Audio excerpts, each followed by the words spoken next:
Hello बच्चों, मेरा नाम अर्जुन है और हम आज शुरू करने जा रहे हैं जेईई मैथ्स और नीट के लिए फिजिक्स।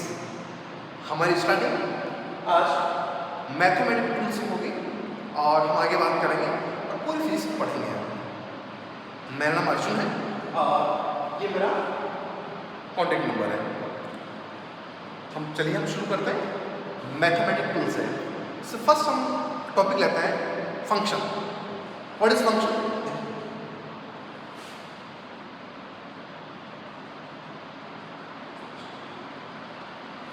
फंक्शन क्या होता है? तो इट इज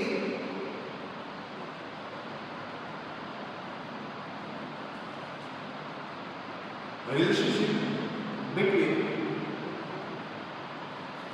two variables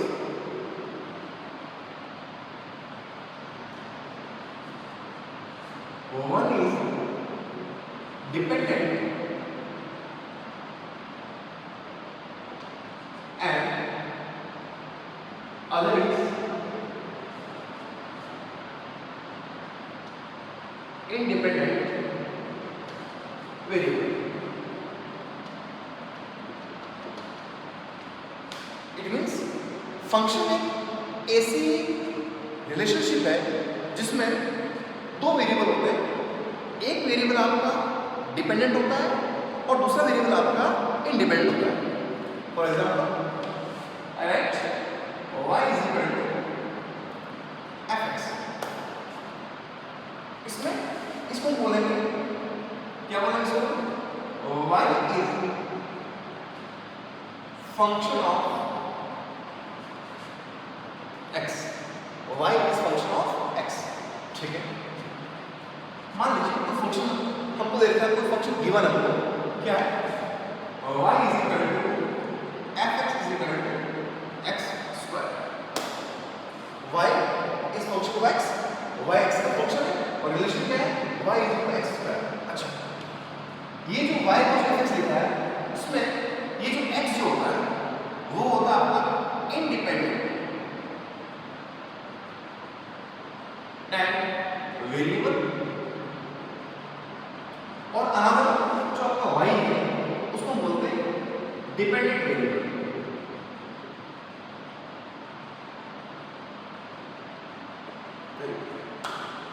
ठीक है, आगे आपको y is equal to fx x square. Suppose कीजिए, मान लीजिए x की वैल्यू मैं पुट करता हूं x गोस टू 1, देन मुझे y मिलेगा y is equal to f1 is equal to 1 का whole square is equal to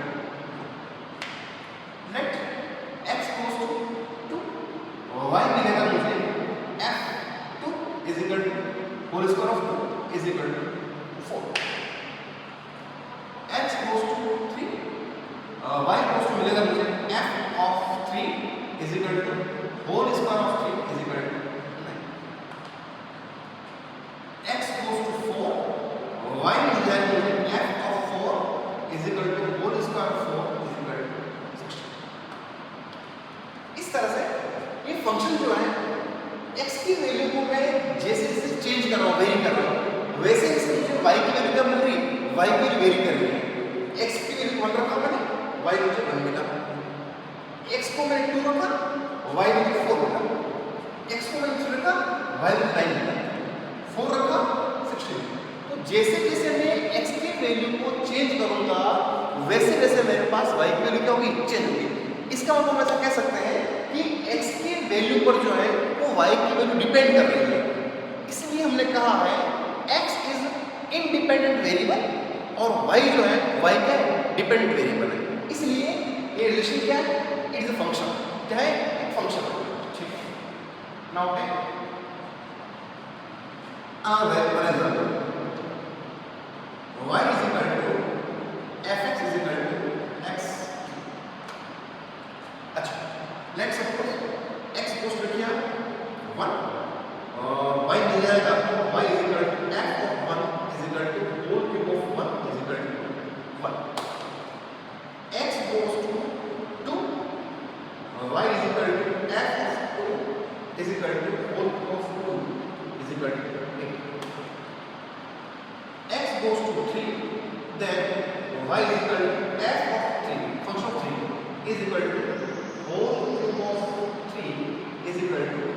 27.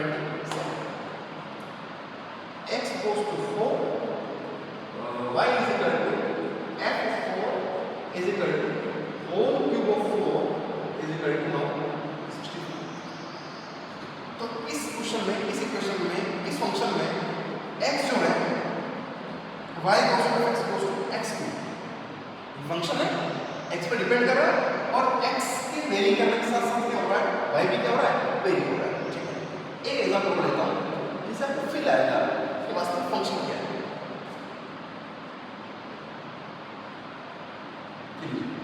y is equal to fx is equal to 1 upon x plus मान लीजिए ऐसा कोई फंक्शन की बात इसमें भी x जो है आप लोगों को क्या है इंडिपेंडेंट वेरिएबल, y आपका क्या है y आपका डिपेंडेंट वेरिएबल।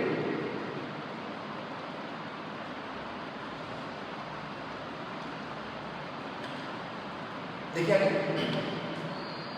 बात करते हैं। सपोज कीजिए x goes to we take x goes to 1 क्या मिलेगा देखो x गोज टू 1 जब मैं इस फंक्शन को लूंगा तो मुझे मिलेगा y is equal to f of 1 is equal to 1 upon 1 plus 1 it means 1/2। ठीक है, x गोज टू जहां इस फंक्शन में बस x है वहां मुझे कितना रखना है 2 रखना है तो मुझे मिलेगा y is equal to f of 2 is equal to 1 upon 2 plus 1 is equal to 1 upon 2। Next x goes to 3 y is equal to f of 3 is equal to 1 upon 3 plus 1 is equal to 1 upon x goes to 4 y is equal to f of 4 is equal to 1 upon 4 plus 1 is equal to 1 upon। तो इस तरह से जैसे जैसे मैं x की value को very कराऊंगा वैसे वैसे मुझे y की वैल्यू कितनी चेंज मिलेगी। तो मैं ऐसा कह सकता हूं कि x की वैल्यू के ऊपर y की वैल्यू x की वैल्यू के ऊपर y की वैल्यू जो है वो डिपेंड कर रही है। इसलिए मैंने कहा x इंडिपेंडेंट वेरिएबल, x में जो मर्जी ऊंचाई रख सकता हूं and y is dependent variable क्योंकि y की वैल्यू x पर क्या करेगी डिपेंड करेगी। इसलिए किसी फंक्शन में, किसी फलन में, किसी फंक्शन में दो वेरिएबल होते हैं, दो से ज्यादा हो सकते हैं डिपेंडेंट इंडिपेंडेंट, लेकिन ऐसे वेरिएबल जो एक तो क्या होता है डिपेंड होता है, एक क्या होता है इंडिपेंडेंट होता है। इस तरह फंक्शन वर्क करता है, इस तरह फंक्शन काम करता है। हम इसको बेटर फील करने के लिए हम आगे चलते हैं और एक बेसिक एग्जांपल लेते हैं जो हमारी डेली लाइफ से जुड़ा हुआ है। मैं बहुत हाई फाई बातें नहीं कर रहा हूँ बेटा, मैं बहुत नॉर्मल बातें कर रहा हूँ। देखो जैसे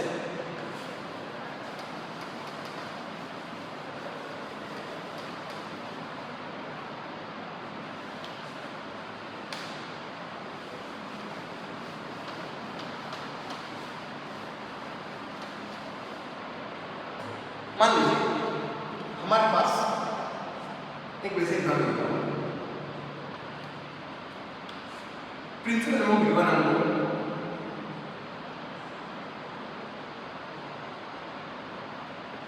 ये given amount 50,000 done. Rate of interest given है इज इक्वल टू ये given amount 8% per annum.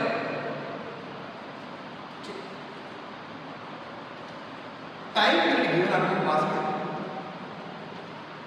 2 year. Question आपके पास में find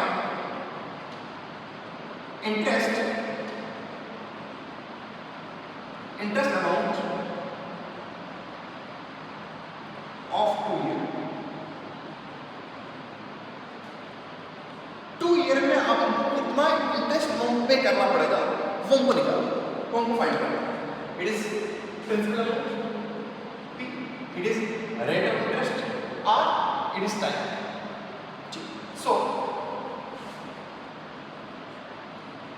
We know that simple interest I goes to PRT. ठीक, I is equal to P. What is principal amount? 50,000. 50,000 multiply R. Rate of interest 8%. Percent का resulted आएगा 8% पर NM मतलब year 8% पर year ठीक PRT what is T 2 year 2 it means years आ गए cancel हो गया और 20 से 20 मर गया 16 5 8,000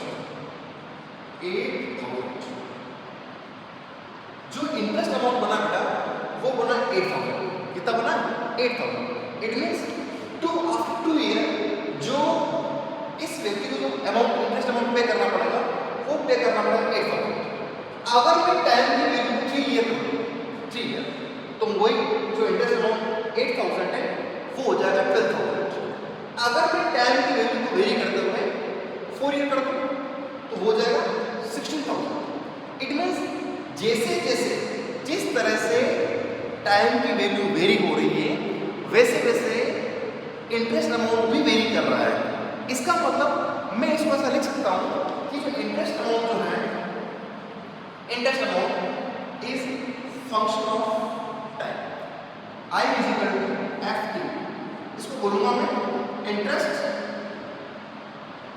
is function of time. Interest is function of time where t is independent variable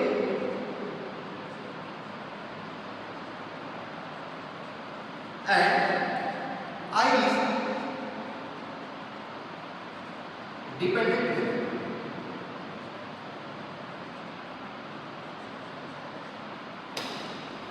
T क्या आपका इंडिपेंडेंट वेरिएबल है और जो इंटरेस्ट अमाउंट है वो क्या आपका डिपेंडेंट वेरिएबल मैं आपको एक एग्जांपल बताता हूं छोटा सा जो हमारी डेली लाइफ में होगा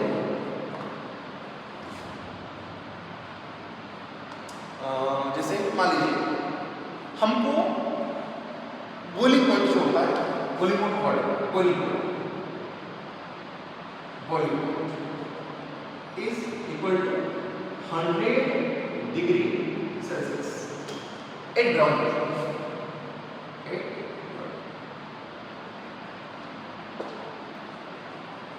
वी नो दैट जैसे जैसे हम ग्राउंड से ऊपर चलते हैं वैसे वैसे बॉइलिंग पॉइंट का वैल्यू क्या होता है कम होता रहता है हमने कहा कि पहाड़ी क्षेत्रों में पड़ा हुआ है कि जो पहाड़ी इलाके होते हैं पहाड़ होते हैं पहाड़ों पर चावल जल्दी पक जाता है रीजन क्या है बॉइलिंग पॉइंट क्या होता है डिग्री कम हो जाता है इसलिए जिस तरह से अपन ग्राउंड से हाइट पर जाएंगे वैसे वैसे बॉइलिंग पॉइंट की वैल्यू क्या होती है चेंज होती है इसलिए मैं लिखूंगा जो टेम्परेचर जो है is function of height it means temperature is function of height ये आपका बॉइलिंग पॉइंट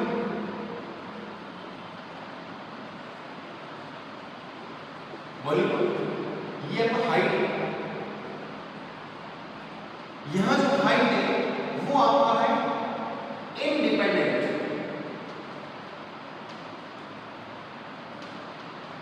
वेरिएबल और जो टेम्परेचर है वो आपका डिपेंडेंट वेरिएबल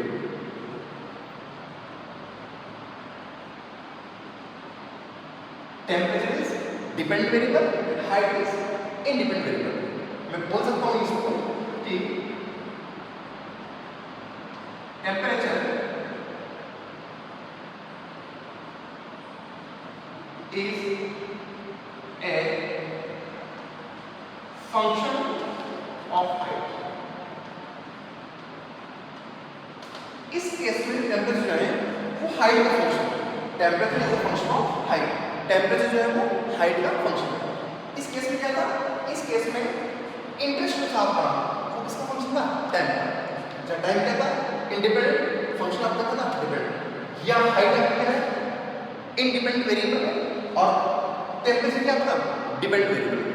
इसका मतलब ये हो गया कि हर एक फंक्शन में दो वेरिएबल ऐसे होंगे जिसमें एक वेरिएबल में क्या होगा डिपेंडेंट वेरिएबल होगा और अदर वेरिएबल कौन सा होगा इंडिपेंडेंट वेरिएबल होगा।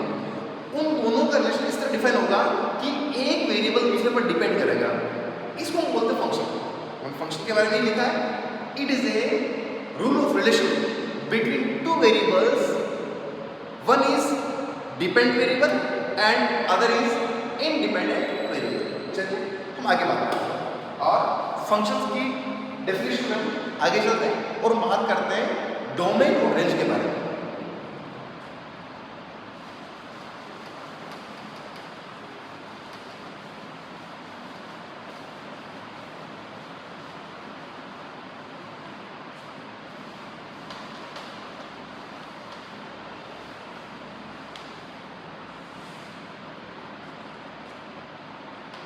Let y is equal to fx is also x is independent variable and y is dependent variable। ठीक है, x की जो वैल्यूज पॉसिबल हो सकती है, x की जो वैल्यूज पॉसिबल हो सकती है उन सारी वैल्यूज को कलेक्टिवली हम बोलेंगे डोमेन। क्या बोलेंगे domain.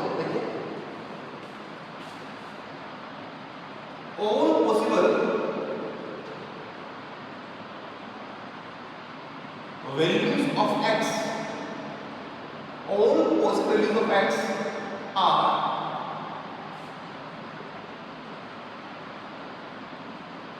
collectively known as domain।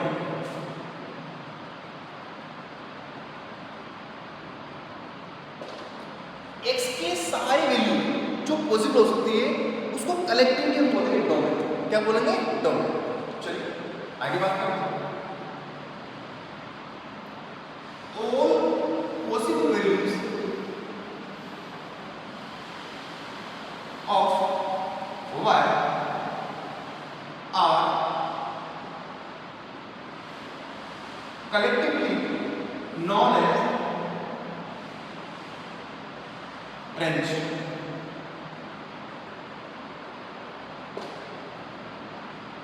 y की जो वैल्यूज पॉसिबल हो सकती है उस वैल्यूज को कलेक्टिवली बोलेंगे रेंज। क्या बोलेंगे रेंज बोलेंगे। और x की जो भी वैल्यू पॉसिबल हो सकती है उन सारी वैल्यूज को कलेक्टिवली हम मिलाकर बोलेंगे डोमेन। क्या बोलेंगे डोमेन। एक एग्जांपल, बड़े एग्जांपल शामिल देखो। For example, y is equal to sin x, y is equal to sin x। ये फंक्शन है। x is independent variable and y is dependent variable।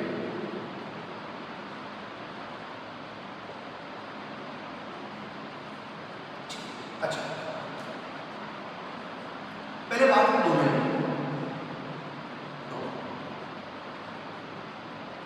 Domain क्या है? इस x की कितनी वैल्यू पॉसिबल हो सकती है? तो सर 0 हो सकता है, नेगेटिव नंबर हो सकता है, पॉजिटिव हो सकता है। तो x की जो मान ऑल रियल नंबर है वो वैल्यू पॉसिबल हो सकती है। तो x डोमेन क्या होता है? ऑल रियल नंबर और रियल। अच्छा, रेंज क्या होती है? रेंज हो x की जो y पॉसिबल क्या है? sin x। तो रेंज क्या होती है? y की पॉसिबल वैल्यू। y की वैल्यू कहां से कहां तक या क्या क्या पॉसिबल है? तो y की वैल्यू जो है अपने पास में वो हम शुरू करते हैं कि ये जो y sin x है, sin x की वैल्यू -1 से लगाकर +1 तक वेरी करती है। तो जो sin x की वैल्यू जो है, जो y की वैल्यू है, वो वैल्यू कम से कम कितनी हो सकती है? -1। मैक्सिमम कितनी हो सकती है? +1। तो मैं ऐसा बोल सकता हूँ कि y की वैल्यू जो है फ्रॉम -1 to प्लस ये जो बिग ब्रैकेट लगा है इसका मतलब है इंक्लूडिंग -1 एंड प्लस। तो जो y की वैल्यू है y की वैल्यू -1 से प्लस कुछ हो सकती है, जिसमें -1 और प्लस क्या है इंक्लूडिंग को ऐड कर सकते हैं। एक एग्जांपल लेता हूं डोमेन रेंज। देखिए example y is equal to fx is equal to x square। इस बार मैंने लिया है y equals x square। अच्छा domain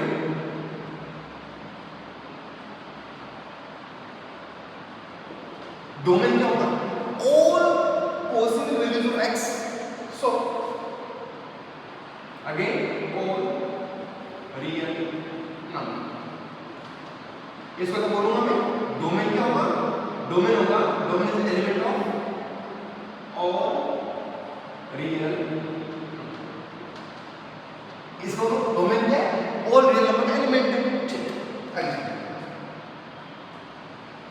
range what is range all possible values of y, all possible values of y is called range। अच्छा ये जो y की value है क्या हो सकती है, अगर आप x की वैल्यू को नेगेटिव रखो x goes to 1 रखो तो y आपको मिलेगा f of 1 is equal to 1 का स्क्वायर 1। x goes to 2 रखो और y मिलेगा आपको f of 2 का स्क्वायर 4। अच्छा x equals to रखो -1 x is equal to -1 और y मिलेगा f of -1 is equal to -1 का whole square. x goes to रखो -2 और y मिलेगा f of -2 is equal to -2 का होल स्क्वायर। x की आप जो भी वैल्यू रखोगे इवन और y की वैल्यू आपको हमेशा मिलेगी पॉजिटिव मिलेगी 1 4 1 4 x की value positive y positive x negative y positive. इसका मतलब क्या है कि x की वैल्यू को चाहे हम जो भी रखें वो y की वैल्यू और उनकी वैल्यू हमको मिलेगी, वो मिलेगी पॉजिटिव। कैसे मिलेगी पॉजिटिव, तो मैं बोलूंगा रेंज जो है नॉन नेगेटिव